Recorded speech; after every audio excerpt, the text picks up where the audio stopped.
Hello বন্ধুরা, অনুরাগের ছয় আজকে এমন কিছু কাহিনী হতে চলেছে যা আপনারা শুনে চমকে যাবেন। সূর্য আর দীপা অবশেষে সে জায়গায় অবধি পৌঁছে যায় যেখানে হীরা লুকিয়ে ছিল। তারপরে হীরা সূর্যকে বন্দুক দেখানোর চেষ্টা করে। তখনই সূর্য বলে, বন্দুকটা নামাও, তা না হলে পুলিশ তোমাকে এখানে গুলি করে দিবে। হীরা নিরুপায় হয়ে পুলিশের কাছে সারেন্ডার করে।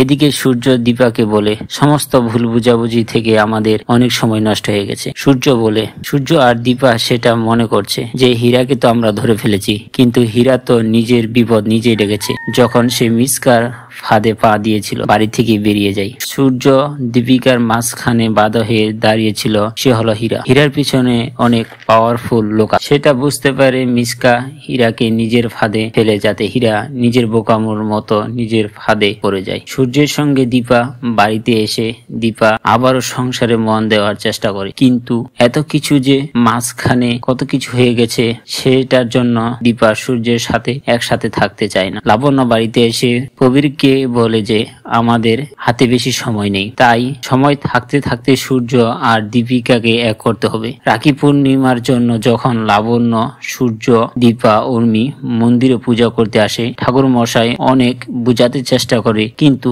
দীপা সূর্যের সাথে পূজা করতে চায় না। এদিকে সূর্য বলে দীপার সাথে পূজা করবে, না হলে সে পূজা করবে না।